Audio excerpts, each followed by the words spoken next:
Hello again, everyone. Edwin Learnard back once again. In this YouTube NFL segment, I'm going to be giving you my summary and recap for Super Bowl 50, and the Denver Broncos defeated the Carolina Panthers 24-10. I had actually predicted Carolina. I give my tip my invisible hat to Peyton Manning. Maybe he cemented his legacy, perhaps as the greatest quarterback in NFL history. I don't think unequivocally. I think Tom Brady could still make an argument for that. But anyway, as far as this game goes, interesting. Denver led 13-7 at halftime. They didn't control the game clock, interestingly enough, because actually Carolina had, as far as time of possession, they led Denver approximately 33 minutes to 27 minutes as far as that goes. But Denver was in command of this game, it seemed like, throughout, and it just seemed like Carolina couldn't get in sync and be synchronized offensively, and they just were, Carolina amassed some yardage, but they made some critical turnovers, and that really, the key to this game was Denver's defensive domination, to say the least. I mean, they didn't subjugate the Carolina Panthers as far as the score goes, but as far as their just total general command of this game, they did. Now, the Denver Bronco defense recorded 7 sacks, and they also, as far as the turnovers, they forced 4 turnovers in this game. Von Miller led the way with 2.5 sacks for the Broncos. As far as on the defensive end in sacks, he had a stellar game. And Luke Kuechly for Carolina, if I'm not mistaken, had 10 tackles in this game. So he was his usual dominant self in a losing effort. Now, really, this game was so emblematic of Denver's season, because they were out as far as rushing yards disparity. Carolina actually outgained Denver 315 to 194. As I stated before, they also had more as far as time of possession. They beat Denver 33 minutes approximately to 27 minutes approximately. And but Carolina also was penalized 102 yards to Denver's 51. So this, I think, played an integral role in this outcome. Carolina, it seemed to me like Denver, maybe Peyton Manning's experience helped this pay off for him. Now, Peyton Manning didn't really exactly have a phenomenal game or put up prodigious numbers by any means, but he was efficient. He was 13 for 23 and threw for 141 yards, and he had 1 interception.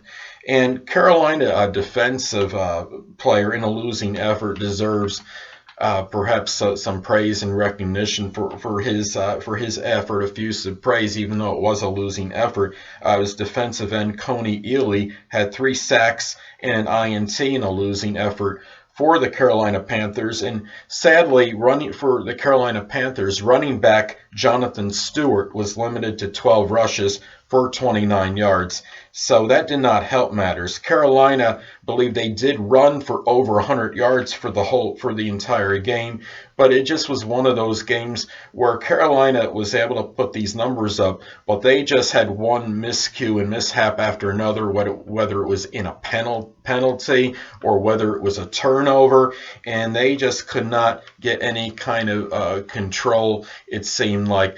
They didn't really. I mean, they had certain continuity on offense. They put up a good amount of yards for the game, but they could not ultimately win this game, because they couldn't get the yardage they needed when they got into the Denver territory, and they did commit a number of turnovers, and obviously that definitely played a pivotal role in them losing.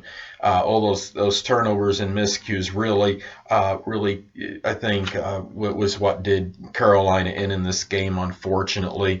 And when I look at this, I mean, Cam Newton still may very well be the new face of the NFL. Time will tell. I mean, he's had a pretty good career up to this point. He's only like 26 years old right now. The Carolina Panthers deserve all the credit in the world. I mean, they did counting this game, they ended the season at 17-2. There's nothing for them to hang their heads about in any way, shape, or form. That I think maybe Denver might have felt a little bit more motivation because this very well may have been quarterback Peyton Manning's final game. I wouldn't be surprised if it is, because I think Peyton Manning would love to go out a winner.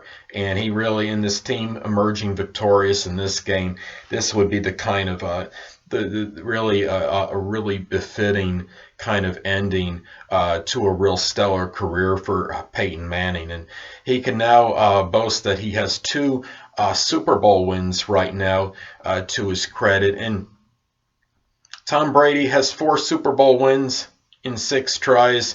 Tom Brady is still a great quarterback.